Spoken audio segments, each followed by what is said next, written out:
I'd like to tell you about the strangest secret in the world. Not long ago, Albert Schweitzer, the great doctor and Nobel Prize winner, was being interviewed in London, and a reporter asked him, "Doctor, what's wrong with men today?" The great doctor was silent a moment, and then he said, "Men simply don't think." And it's about this that I want to talk with you. We live today in a golden age. This is an era that man has looked forward, dreamed of, and worked toward for thousands of years. But since it's here, we pretty well take it for granted. We in America are particularly fortunate to live in the richest land that ever existed on the face of the earth, a land of abundant opportunity for everyone. But do you know what happens? Let's take 100 men who start even at the age of 25. Do you have any idea what will happen to those men by the time they're 65? These 100 men who all start even at the age of 25 believe they're going to be successful. If you asked any one of these men if he wanted to be a success, he'd tell you that he did. And you'd notice that he was eager toward life, that there was a certain sparkle to his eye, an erectness to his carriage, and life seemed like a pretty interesting adventure to him. But by the time they're 65, 1 will be rich, 4 will be financially independent, 5 will still be working, 54 will be broke. Now think a moment.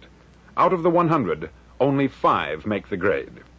Why do so many fail? What has happened to the sparkle that was there when they were 25? What's become of the dreams, the hopes, the plans? And why is there such a large disparity between what these men intended to do and what they actually accomplished? When we say about 5% achieve success, we have to define success. And here's the definition. Success is the progressive realization of a worthy ideal. If a man is working toward a predetermined goal and knows where he's going, that man is a success. If he's not doing that, he's a failure. Success is the progressive realization of a worthy ideal. Rollo May, the distinguished psychiatrist, wrote a wonderful book called Man's Search for Himself. And in this book he says, the opposite of courage in our society is not cowardice, it is conformity. And there you have the trouble today. It's conformity. People acting like everyone else, without knowing why, without knowing where they're going. Now think of it. In America right now, there are over 14 million people 65 years of age and over, and about 13 million of these 14 million are broke. They're dependent on someone else for life's necessities. Now, we learn to read by the time we're 7. We learn to make a living by the time we're 25. Usually, by that time, we're not only making a living, we're supporting a family. And yet, by the time we're 65, we haven't learned how to become financially independent in the richest land that has ever been known. Why? We conform. And the trouble is that we're acting like the wrong percentage group, the 95% who don't succeed. Now, why do these people conform? Well, they don't know, really. These people believe that their lives are shaped by circumstances, by things that happen to them, by exterior forces. They're outer-directed people. A survey was made one time that covered a lot of men, working men, and these men were asked this question. Why do you work? Why do you get up in the morning? 19 out of 20 had no idea. If you ask them, they'll say, everyone goes to work in the morning. And that's the reason they do it, because everyone else is doing it. Now let's get back to our definition of success. Who succeeds?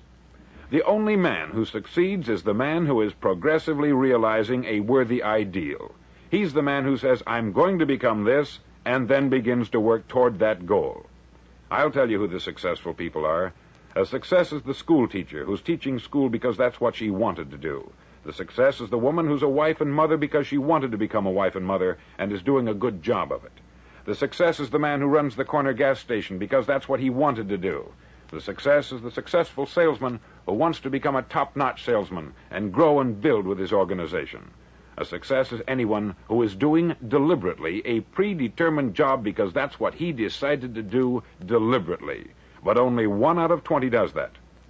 That's why today there isn't really any competition, unless we make it for ourselves. Instead of competing, all we have to do is create.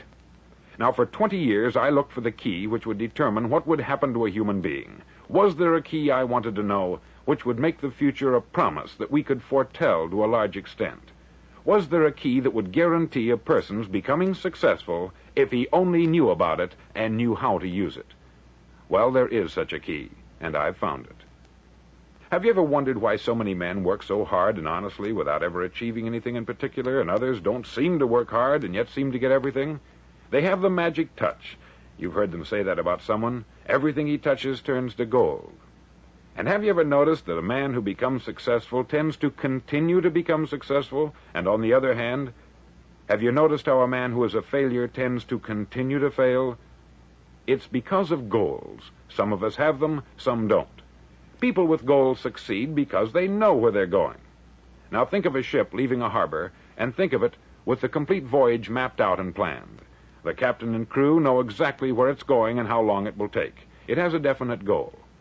9,999 times out of 10,000, it will get to where it started out to get. Now let's take another ship, just like the first, only let's not put a crew on it, or a captain at the helm. Let's give it no aiming point, no goal, no destination. We just start the engines and let it go. I think you'll agree with me that if it gets out of the harbor at all, it will either sink or wind up on some deserted beach a derelict. It can't go any place because it has no destination and no guidance. It's the same with a human being. Take the salesman, for example. There is no other person in the world today with the future of a good salesman. Selling is the world's highest paid profession, if we're good at it and if we know where we're going. Every company needs top-notch salesmen, and they reward those men. The sky is the limit for them. But how many can you find? Someone once said, the human race is fixed, not to prevent the strong from winning, but to prevent the weak from losing. The American economy today can be likened to a convoy in time of war. The entire economy is slowed down to protect its weakest link, just as the convoy had to go at the speed that would permit its slowest vessel to remain in formation. That's why it's so easy to make a living today. It takes no particular brains or talent to make a living and support a family today. So we have a plateau of so-called security, if that's what a person's looking for. But we do have to decide how high above this plateau we want to aim for. Now let's get back to the strangest secret in the world, the story that I wanted to tell you today. Why do men with goals succeed in life and men without them fail? Well, let me tell you something which, if you really understand it, will alter your life immediately. If you understand completely what I'm going to tell you from this moment on, your life will never be the same again.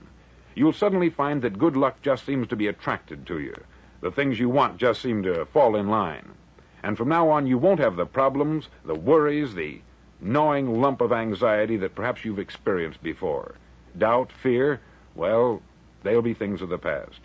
Here's the key to success, and the key to failure. We become what we think about. Now let me say that again. We become what we think about. Throughout all history, the great wise men and teachers, philosophers and prophets have disagreed with one another on many different things. It is only on this one point that they are in complete and unanimous agreement. Listen to what Marcus Aurelius, the great Roman emperor, said. He said, "A man's life is what his thoughts make of it." Disraeli said this, "Everything comes if a man will only wait. I have brought myself by long meditation to the conviction that a human being with a settled purpose must accomplish it, and that nothing can resist a will that will stake even existence for its fulfillment." Ralph Waldo Emerson said this, "A man is what he thinks about all day long." William James said, "The greatest discovery of my generation is that human beings can alter their lives by altering their attitudes of mind." And he also said, "We need only in cold blood act as if the thing in question were real, and it will become infallibly real by growing into such a connection with our life that it will become real. It will become so knit with habit and emotion that our interest in it will be those which characterize belief." He also said this, "If you only care enough for a result, you will almost certainly attain it. If you wish to be rich, you will be rich. If you wish to be learned, you will be learned. If you wish to be good, you will be good. Only you must then really wish these things, and wish them exclusively, and not wish at the same time 100 other incompatible things just as strongly." In the Bible you read, in Mark 9:23, "If thou canst believe, all things are possible to him that believeth." Dr. Norman Vincent Peale said this, "This is one of the greatest laws in the universe. Fervently do I wish I had discovered it as a very young man. It dawned upon me much later in life, and I've found it to be one of the greatest, if not my greatest discovery, outside of my relationship to God. And the great law, briefly and simply stated, is that if you think in negative terms, you'll get negative results. If you think in positive terms, you will achieve positive results. That is the simple fact which is at the basis of an astonishing law of prosperity and success. In 3 words, believe and succeed. William Shakespeare put it this way: our doubts are traitors, and make us lose the good we oft might win by fearing to attempt. George Bernard Shaw said, people are always blaming their circumstances for what they are. I don't believe in circumstances. The people who get on in this world are the people who get up and look for the circumstances they want, and if they can't find them, make them. Well, it's pretty apparent, isn't it? And every person who discovered this for a while believed that he was the first one to work it out. We become what we think about. Now, it stands to reason that a person who's thinking about a concrete and worthwhile goal is going to reach it, because that's what he's thinking about. And we become what we think about. Conversely, the man who has no goal, who doesn't know where he's going, and whose thoughts must therefore be thoughts of confusion and anxiety and fear and worry, becomes what he thinks about. His life becomes one of frustration, fear, anxiety, and worry. And if he thinks about nothing, he becomes nothing. Now, how does it work? Why do we become what we think about? Well, I'll tell you how it works as far as we know. Now, to do this, I want to tell you about a situation that parallels the human mind. Suppose a farmer has some land, and it's good, fertile land. Now, the land gives the farmer a choice. He may plant in that land whatever he chooses. The land doesn't care. It's up to the farmer to make the decision. Now, remember, we're comparing the human mind with the land, because the mind, like the land, doesn't care what you plant in it. It will return what you plant, but it doesn't care what you plant. Now, let's say that the farmer has 2 seeds in his hand. One is a seed of corn, the other is nightshade, a deadly poison. He digs 2 little holes in the earth, and he plants both seeds, one corn, the other nightshade. He covers up the holes, waters, and takes care of the land, and what will happen? Invariably, the land will return what is planted. As it's written in the Bible, as ye sow, so shall ye reap. Remember, the land doesn't care. It will return poison in just as wonderful abundance as it will corn. So up come the 2 plants, one corn, one poison. Now, the human mind is far more fertile, far more incredible and mysterious than the land, but it works the same way. It doesn't care what we plant. Success, failure. A concrete, worthwhile goal, or confusion, misunderstanding, fear, anxiety, and so on. But what we plant, it will return to us. You see, the human mind is the last great unexplored continent on the earth. It contains riches beyond our wildest dreams. It will return anything we want to plant. Now, you might say, well, if that's true, why don't people use their minds more? Well, I think they've figured out an answer to that, too. Our mind comes as standard equipment at birth. It's free, and things that are given to us for nothing we place little value on. Things that we pay money for, we value. The paradox is that exactly the reverse is true. Everything that's really worthwhile in life came to us free. Our mind, our soul, our body, our hopes, our dreams, our ambitions, our intelligence, our love of family and children and friends. All these priceless possessions are free, but the things that cost us money are actually very cheap and can be replaced at any time. A good man can be completely wiped out and make another fortune. He can do that several times. Even if our home burns down, we can rebuild it, but the things we got for nothing, we can never replace. The human mind isn't used merely because we take it for granted. Familiarity breeds contempt. It can do any kind of job we assign to it, but generally speaking, we use it for little jobs instead of big, important ones. Universities have proved that most of us are operating on about 10% of our abilities. Decide now, what is it you want? Plant your goal in your mind. It's the most important decision you'll ever make in your entire life. Do you want to be an outstanding salesman, a better worker at your particular job? Do you want to go places in your company, in your community? All you've got to do is plant that seed in your mind. Care for it. Work steadily toward your goal, and it will become a reality. It not only will, there's no way that it cannot. You see, that is a law like the laws of Sir Isaac Newton, the laws of gravity. If you get on top of a building and jump off, you'll always go down. You'll never go up. And it's the same with all the other laws of nature. They always work. They're inflexible. Think about your goal in a relaxed, positive way. Picture yourself in your mind's eye as having already achieved this goal. See yourself doing the things you will be doing when you've reached your goal. Ours has been called the phenobarbital age, the age of ulcers and nervous breakdowns. At a time when medical research has raised us to a new plateau of good health and longevity, far too many of us worry ourselves into an early grave trying to cope with things in our own little personal ways, without learning a few great laws that will take care of everything for us. These things we bring on ourselves through our habitual way of thinking. Every one of us is the sum total of his own thoughts. He is where he is because that is exactly where he really wants to be, whether he'll admit that or not. Each of us must live off the fruit of his thoughts in the future, because what you think today and tomorrow, next month and next year, will mold your life and determine your future. You're guided by your mind. I remember one time I was driving through Arizona, and I saw one of those giant earth-moving machines roaring along the road at about 35 miles an hour with what looked like 20 tons of dirt in it, a tremendous, incredible machine, and there was a little man perched way up on top with the wheel in his hands guiding it. And as I drove along, I was struck by the similarity of that machine to the human mind. Just suppose you're sitting at the controls of such a vast source of energy. Are you going to sit back and fold your arms and let it run itself into a ditch? Or are you going to keep both hands firmly on the wheel and control and direct this power to a specific, worthwhile purpose? It's up to you. You're in the driver's seat. You see, the very law that gives us success is a two-edged sword. We must control our thinking. The same rule that can lead a man to a life of success, wealth, happiness, and all the things he's ever dreamed of for himself and his family, that very same law can lead him into the gutter. It's all in how he uses it, for good or for bad. This is the strangest secret in the world. Now, why do I say it's strange, and why do I call it a secret?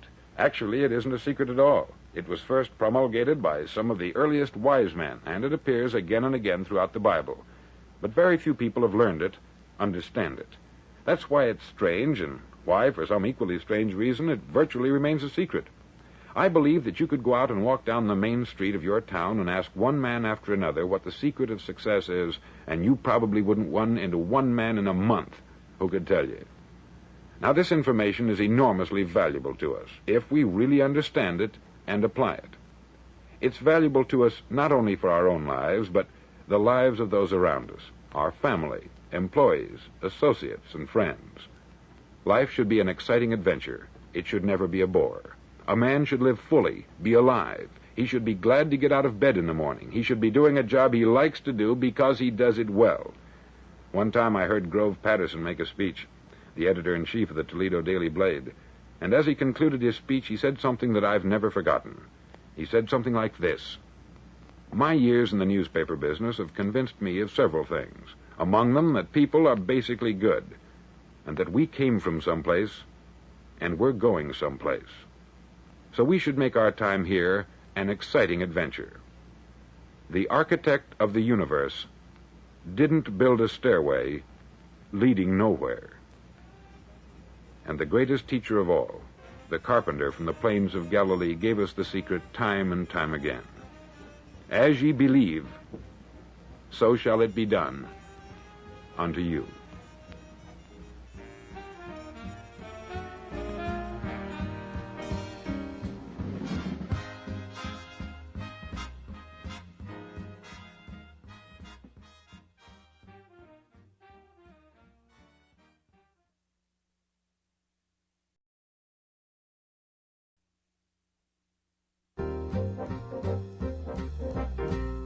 On side number 1 of this record, I've explained the strangest secret in the world and how it works. Now, on this side, I want to explain how you can prove to yourself the enormous returns possible in your own life by putting this secret to a practical test. I want you to make a test that will last 30 days. Now, it isn't going to be easy. If you'll give it a good try, It will completely change your life for the better.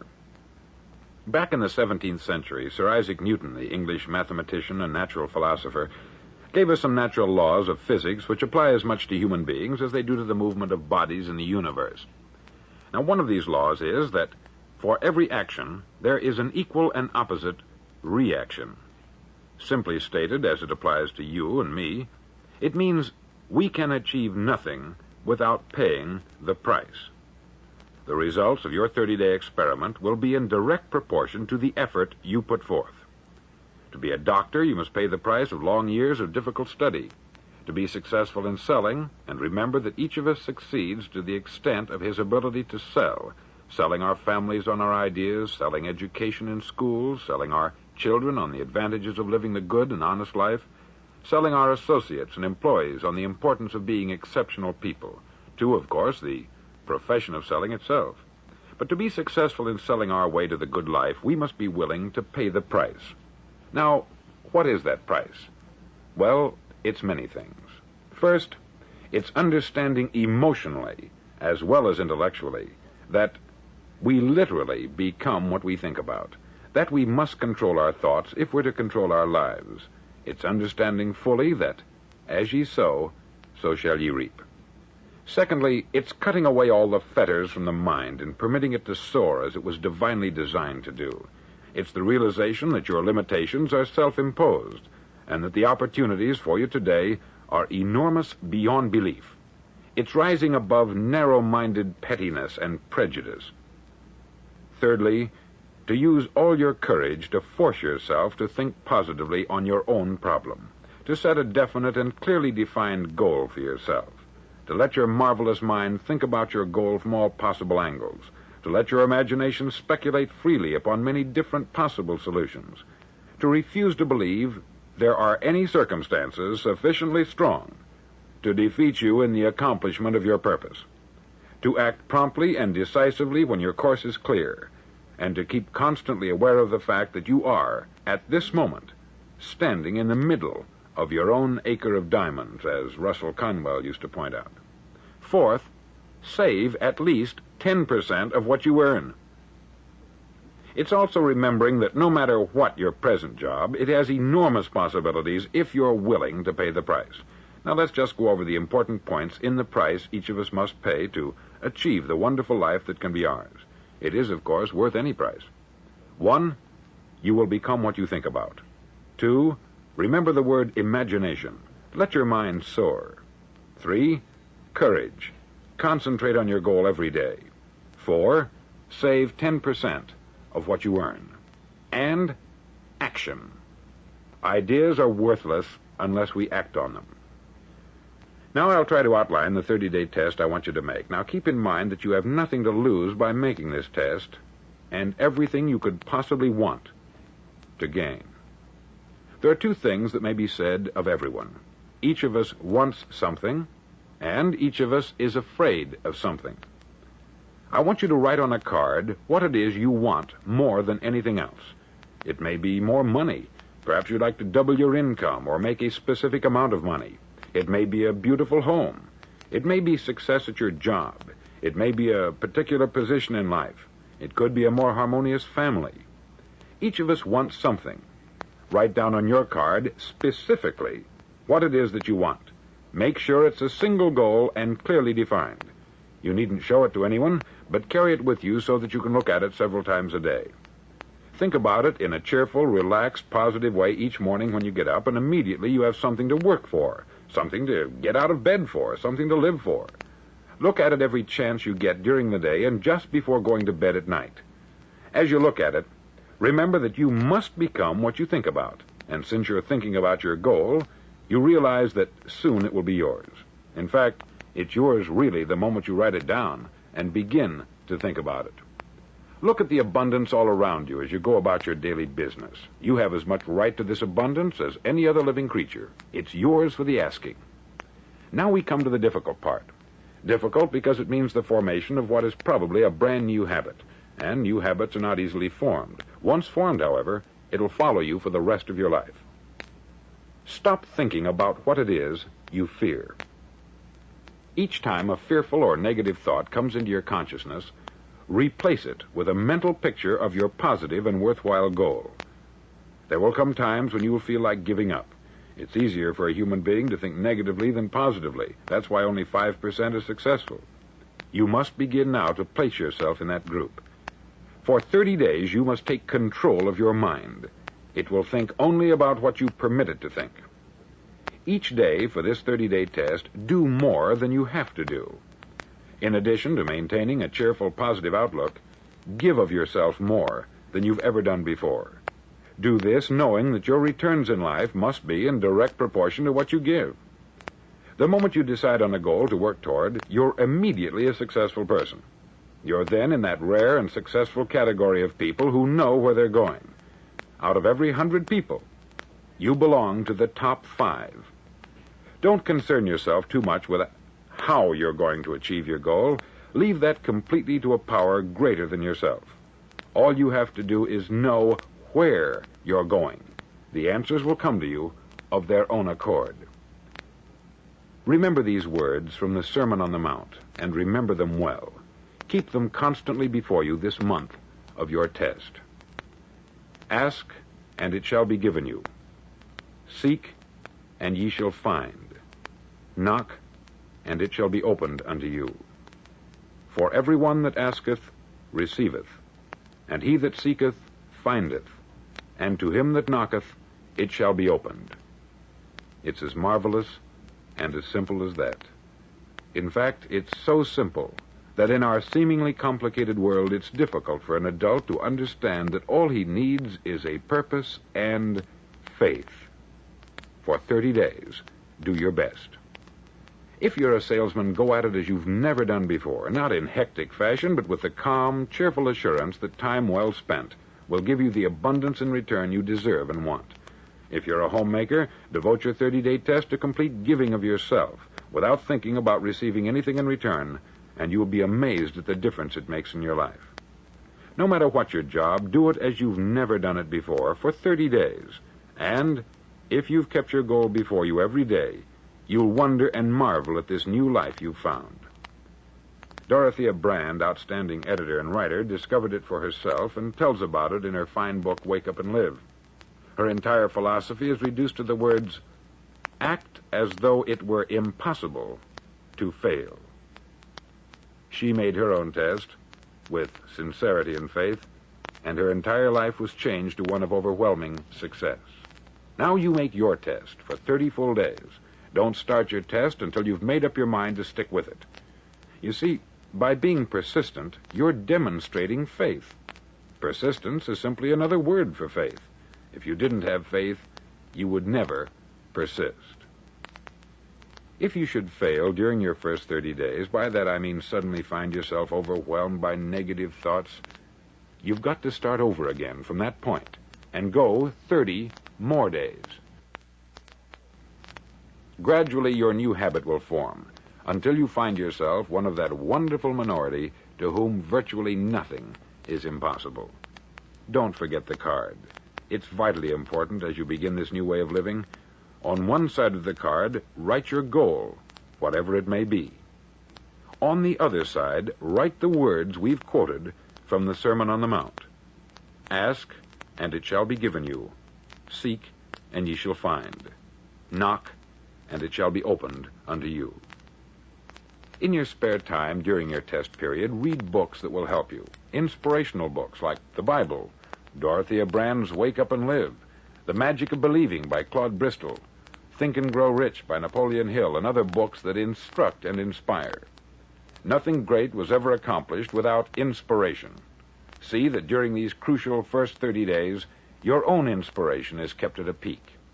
Above all, don't worry. Worry brings fear, and fear is crippling. The only thing that can cause you to worry during your test is trying to do it all yourself. Know that all you have to do is hold your goal before you. Everything else will take care of itself. Remember also to keep calm and cheerful. Calm and cheerful. Don't let petty things annoy you and get you off course. Now, since making this test is difficult, some may say, well, why should I bother? Well, look at the alternative. No one wants to be a failure. No one really wants to be a mediocre individual. No one wants a life constantly filled with worry, fear, and frustration. Therefore, remember that you must reap that which you sow. If you sow negative thoughts, your life will be filled with negative things. If you sow positive thoughts, your life will be cheerful, successful, and positive. Now, gradually, you will have a tendency to forget what you've heard on this record. Play it often. Keep reminding yourself of what you must do to form this new habit. Gather your whole family about and listen to what's been said here at regular intervals. You know, most men will tell you that they want to make money without understanding the law. The only people who make money work in the mint. The rest of us must earn money. This is what causes those who keep looking for something for nothing or a free ride to fail in life. The only way to earn money is by providing people with services or products which are needed and useful. We exchange our product or service for the other man's money. Therefore, the law is that our financial return will be in direct proportion to our service. Success is not the result of making money. Making money is the result of success. And success is in direct proportion to our service. Most people have this law backwards. They believe that you're successful if you earn a lot of money. The truth is that you can only earn money after you're successful. It's like the story of the man who sat in front of the stove and said to it, "Give me heat, and then I'll add the wood." How many men and women do you know, or do you suppose there are today, who take the same attitude toward life? There are millions. We've got to put the fuel in before we can expect heat. Likewise, we've got to be of service first before we can expect money. Don't concern yourself with the money. Be of service. Build, work, dream, create. Do this, and you'll find there's no limit to the prosperity and abundance that will come to you. Prosperity is founded upon a law of mutual exchange. Any person who contributes to prosperity must prosper in turn himself. Sometimes the return will not come from those you serve, but it must come to you from someplace, for that is the law. For every action, there is an equal and opposite reaction. As you go daily through your 30-day test period, remember that your success will always be measured by the quality and quantity of service you render, and money is a yardstick for measuring this service. No man can get rich himself unless he enriches others. There are no exceptions to a law. You can drive down any street in America and from your car estimate the service that's being rendered by the people living on that street. Had you ever thought of this yardstick before? It's interesting. Some, like ministers and priests and other devoted people, measure their returns in the realm of the spiritual, but again, their returns are equal to their service. Once this law is fully understood, any thinking person can tell his own fortune. If he wants more, he must be of more service to those from whom he receives his return. If he wants less, he has only to reduce this service. This is the price you must pay for what you want. If you believe you can enrich yourself by deluding others, you can only end by deluding yourself. Just as surely as you breathe, you'll get back what you put out. Don't ever make the mistake of thinking you can avert this. It's impossible.